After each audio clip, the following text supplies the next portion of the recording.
What is going on, guys? Welcome back to the channel. My name is Miguel. You're watching Miguel EDC, the channel where we talk everything EDC gear. Here today we're looking at this knife right here. This is the Bridgeport 1827 FL. I've got a chance to carry this knife here for quite some time. Got a chance to unbox it in the channel here not that long ago, so if you haven't seen the unboxing on this knife, you can check it out after this video. But this knife is coming to me via the Lefty EDC knife pass around. Shout out to Lefty EDC for the opportunity to do that. And again, check out his channel, check out his content here on YouTube if you haven't already. But yeah, very awesome knife here. This one is a premium version of their knives from what I understand. Bridgeport has been doing some other models in the budget category. This is their first full titanium premium design. This one is featuring 20 CV steel, and we're gonna get into all the good stuff, right? The good, the bad, the ugly about this knife. But spoiler alert, this one is gonna be a really solid one. And you know, obviously we're gonna go through all the characteristics, all the features, everything going on with this one here. Of course, this knife and every other knife that you see in this video will be linked down below. I don't have an affiliate link with Bridgeport, but I'll be linking to their site anyways. All other links are affiliate links. Of course, it helps out the channel when you buy a knife through those links, but that is entirely up to you and absolutely no extra cost. All right, let's get started then. First things first, let's get a quick measurement on this bad boy. We're looking at around 7 3/4, maybe 7.75, 7.7 inches right there overall length. The blade is going to be around 3 1/4, and the cutting edge is going to be just a little bit over 3 inches, maybe like 3.15, right?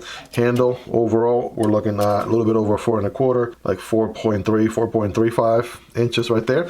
So those are your measurements. Let's do some size comparisons here, shall we? It's inevitable that I'm going to go ahead and compare it to the Sparrow. This one we just unboxed in the channel as well. And I guess it's not apples to apples, but check out the titanium right there in gray. This one, again, you can tell it's a tad bit more stonewash. This one's more of like a, you know, sort of like a bead blasted or gray, if anything. You guys be the judge there. As far as size goes, this is without a doubt a medium knife, right? Medium knife, not the largest, not the smallest. I'm gonna toss in the Chad on the mix right here as well. Chad is a little bit bigger, longer cutting edge, longer handle. You guys take a look there for yourself. And of course, we'll do the usuals. Here is the PM2, Spyderco Paramilitary 2. Here is the Para 3, right? So a tad bit bigger than the Para 3 and a little bit shorter than the PM2. Here's your Demko AD 20.5 and the titanium handles, 20 CV as well. Here's the Shark Cub, also 20 CV steel blade and aluminum handles, right? And it's actually a tad bit bigger than the 20.5. Here's your Model 1 from Ontario Knife Co. and the ROT Model 2. So a tad bit bigger than the ROT Model 2, but certainly shorter than the ROT Model 1. And last but not least, here's the CJRB Pyrite and the Vosteed Raccoon. Okay, so it's bigger than the Pyrite, but it's certainly very well matched with the Raccoon. Okay, you guys take a look there for yourself. But again, it's just to give you a ballpark idea, just you know, somewhat reference for how big the knife is. Again, a medium knife, not the biggest, not the smallest. I feel like a good size for EDC. Carry profile on this bad boy here next to the PM2, right? That gives you an idea there, somewhat as thick as the PM2, and you know, a little bit thicker than the Demko AD 20.5. What does it look like?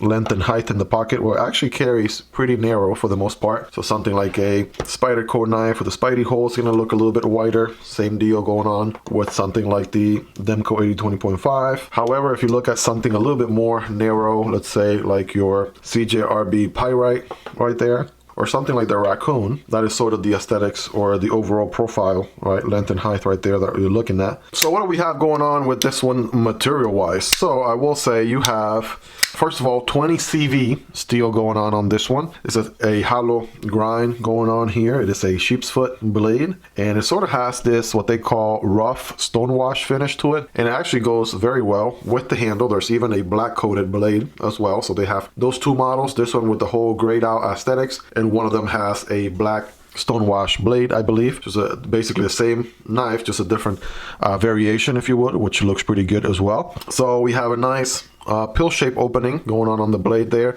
a hole, and we have nice jimping going on in the blade. for a good section right there. As far as the handle, we have a nice titanium handle, sporting or featuring the same rough stonewash finish to it, which looks really nice. And the theme here is attention to detail, right? Because there's a very small, minor, like very tiny milling all around. It is nice and chamfered all the way around on the scales there, which is good. And it has, you know, very nice subtle milling all around. Same deal with the back spacer, which looks very elegant, by the way. Even the pocket clip is nice and 3D milled, right? Got some lines going on through it as well. It looks very nice, very elegant right there. Trying to find the best angles, but yeah, so it is finished really good. I like the aesthetics here. As far as deployment, we have a front flipper, and we can use that pill shaped hole there for thumb deployment or Spidey flick. So let me show you what that looks like. The front flipper looks something like that. It's pretty good. Again, that jimping really helps, right? And they did it all around. You can see that jimping goes all the way around the flipper, front flipper there, which is good. And bam, you can get that open every single time. Of course, your thumb deployment, as long as you don't put any additional pressure on the lock bar, you're good to go there. I tend to, you know, put my fingers here on top of the clip or behind the pocket clip if I can help it. And bam, that opens really good too. The thumb deployment. And then we have the reverse or Spidey flick, which is also really good as well. Good detent here, kind of gives a good amount of tension, right? Very well tuned, not super stiff, because again, it is a front flipper too, so you want to be able to overcome the detent when front flipping it. Let's do the index finger here. Boom, you can do it like that. Reach around. There we go. We can do the reach around also. Requires a little bit of practice, but you can get it done, and that is really good. All deployment options function very well. Good action all around. We do have a frame lock. That is the locking mechanism here. We have a little steel insert right there for steel on steel contact, which is good for longevity, right? As compared to titanium on steel contact, which is good. The stress relief cutout is facing the outside. You know, for a lot of people, aesthetically, it looks a little bit better if the relief is on the inside, but that's just more of a design choice, if you will. The good thing here is that the pocket clip doesn't land on top of the stress release cutout, so you are good there, right? Pocket clip is nice, good tension to it. It has a little bit of a sort of like a triangle there, goes in and out of the jeans, pretty good. And it is reversible, right? So check it out. We have a screw filler tab on the other side here, and you can basically mount it, swap it on the other side, which is good. I mean, overall, like a very elegant, right? Very minimalistic design going on here. I want you guys to pay attention over in the billboarding department. There's none, right? There's zero billboarding going on here, right? Nothing on the show side, of course, nothing on the opposite side either, which is a great call. I even had to look up this one, like all the details and such, because not even the steel is printed on the blade, right? The company logo, nothing, right? Even the pivot, it's just nice and clean. This is one of those knives that you know, it's pretty cool, because you know what you have. You know what you pay for, and you know, other people, if they know, they know. And if they don't know, they don't know, right? It's sort of like that cool factor aspect to it. I want to say the plunge grind is up until about right there where the tip of my fingernail is. So you can get plenty of sharpens out of this guy without creating a smile. That should make Jared over at Nice pretty happy right there. And yeah, the action on this thing is really good. It's not guillotine shot or anything like that, but you know, just give it a nice little shake right there, and bam, it drops really good. I want to say there is good access to the lock bar, and there's ever so slight tiny milling going on there, which helps a ton. So you can easily push the lock bar out of the way. That's good, right? Easy to do. It's not super stiff or anything like that. And you could either let it, you know, shake shot, or I like, you know, just doing it with my index finger, just like that. And yeah, great action on this. All deployment options have been tuned really well on this knife, 100%. Yep. So let's talk a little bit on the weight. So we do have some milling going on from the inside, and you can see it from this angle right here, right? Probably some milling going on there, some more milling going on the other side. And you know, it's not the lightest knife out there, but it's also not the heaviest knife either, right? Sort of feels premium, got a decent amount of weight to it, which is good. On this scale, 3.6 ounces. Perfect sweet spot right there. Not too light, not too heavy, right? For EDC carry, this thing looks good. Not to mention that, you know, it makes a great EDC knife from the standpoint that you could use and abuse this knife. The stonewash, especially this one being a rough stonewash, is going to really hide away any sort of scratches, wear and tear, you know, scratching marks, all that on the blade. I've done a ton of cutting with this one, so have the other YouTubers that have checked it out before me, and spoiler alert, this thing is sharp and it will cut really, really well. Right? It is 20 CV after all, so it definitely performs very well there. Let's talk ergonomics for a second. So I mentioned these scales are nice and rounded all around, which is good. Pocket clip is also rounded as well, has a little bit of a curvature to it, which is nice, and not really so much in the position of locking you in. Your index finger does fall into this curvature right here. All other fingers follow suit. There's your hammer grip right there with ever so slight amount of handle still left. I do have medium hands, or not the biggest of hands or the smallest of hands, but here we are, right? We're getting to work. There's not necessarily, I wouldn't call this a finger choil here or anything like that, but if you know what you're doing, you could sort of grip it at a diagonal angle like this, as long as you know where, you know, how close your finger is to the blade, and you can still get some control cuts this way as well. This one has the tip sort of aligned, or maybe a tad bit lower than the pivot.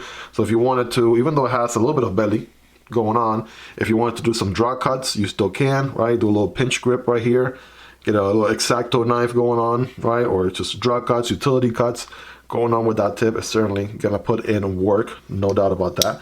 So let's check the blade stock thickness here. We have, this one is going to be, drum roll please, 0.12.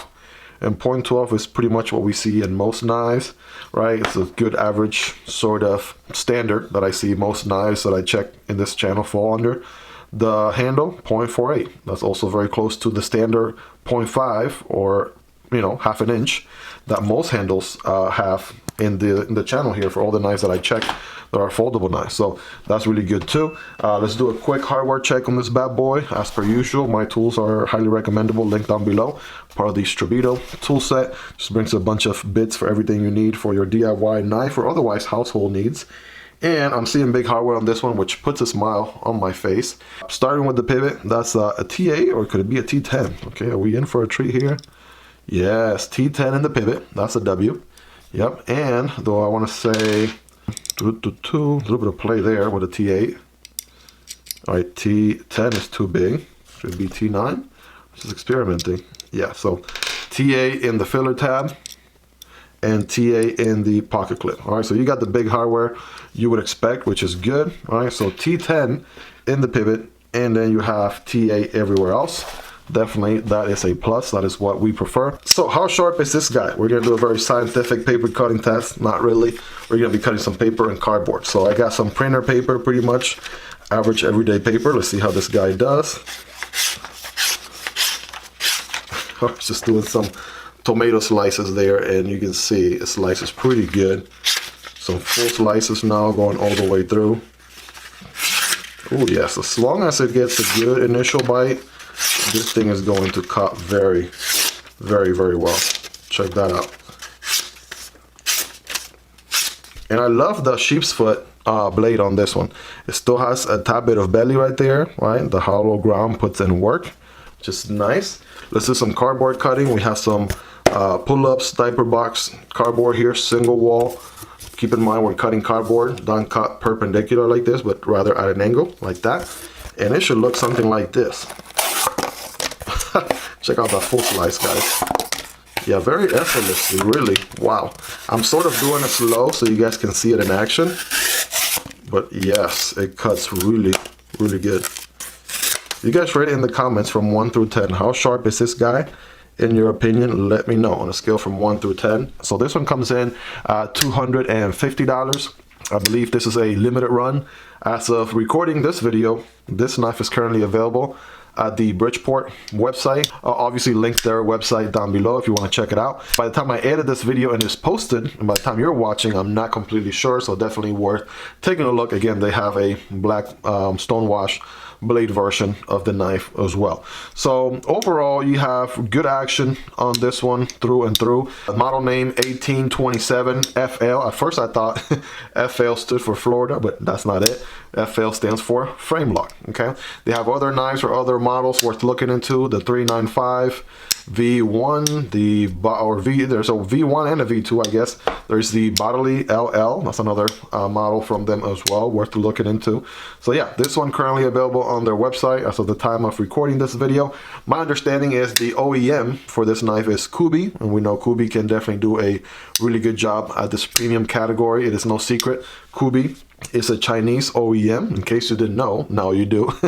Yeah, so they're out of China, but making great, amazing quality work with, especially in the premium category for sure. So awesome job on this one. It just looks really elegant overall.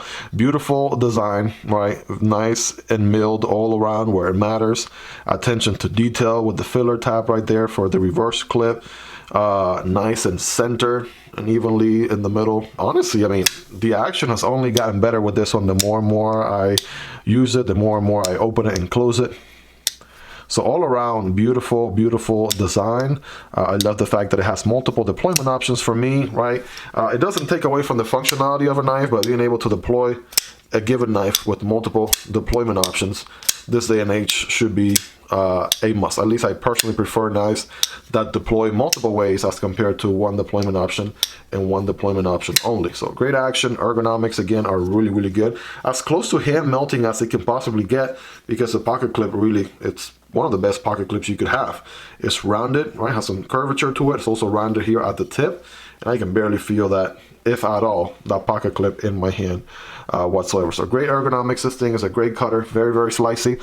The fact that it has no billboarding at all, I love that. All right, so it's kind of like with a nice sports car that's been debadged.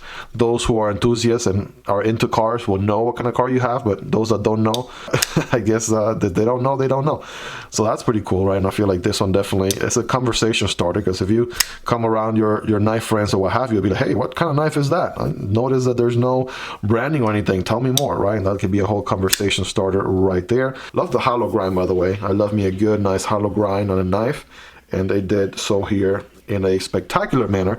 Honestly, this is one of those knives that I had a little bit of a hard time, if anything, thinking of what could possibly be something I can nitpick here. Like, what can I nitpick with this knife? And to tell you the truth, there's absolutely nothing that I could nitpick. Like, nothing comes to mind. The carry experience has been pretty good. Goes in and out of the pocket very well. Every time I took it out, get some cuts done, it performed, right? It looks very nice, elegant in the process. Again, titanium and 20 CV. It's a great combination, around $245. That's pretty much around the ballpark where you see a lot of Chinese OEMs price their premium titanium knives with whatever premium steel of their choosing. There are other options there a little bit closer to 200. Some of them are, under 200, and you're still getting titanium and other premium steels in that case. But yeah, I just think this one is pretty unique. Not a lot of people are going to have this knife, limited production, and just elegant overall. This is going to go down in history as a pretty solid, elegant knife right here. So that being said, yes, highly recommend this one. Everyone that I've seen content on this knife here on YouTube so far has loved it as well. As I was doing my research, and no one else pointed out any other major flaws or anything that I could think of, or saying I didn't come up with any of my own, because I really didn't run into any issues at all. So yeah, that is the Bridgeport 1827 FL. Definitely recommend it. And if I wasn't on a stretch for borrowed budget for some upcoming months already in advance from other premium knives that I've gotten so far, then yes, if I had some additional funds laying around, I would pick up this guy while still available. So do with that information as you please, but yeah, can't recommend this one enough. Really grateful and appreciative of Lefty EDC for the opportunity to take a look at this one. And yeah, there you have it. That is the knife 1827 FL from Bridgeport. Let me know in the comments if I missed anything. What specifically do you want to know about the knife that perhaps I didn't mention already in the video? We can have a discussion right there in the comments. Any questions you may have, concerns, anything. Also, if you guys made it to the very end, you guys are the real MVPs. I appreciate you making it all the way through the end here. Smashing that like button really helps this video get promoted with the YouTube algorithm. And also, I highly recommend subscribing to the channel. If you like knife content like this on a daily basis, it'll be worth coming back for more. That being said, guys, check out the unboxing on the Pyrite Kraken, right? Similar aesthetics a little bit, right? Sort of that gray monochrome aesthetics, very similar to the Bridgeport right there. Unboxing on this one is a crossbar lock premium knife. It's here on the channel, so I'll put a card right here for you guys to check that one out next. Hope you guys have a fantastic rest of your day, and I'll be catching you on the next one. Peace!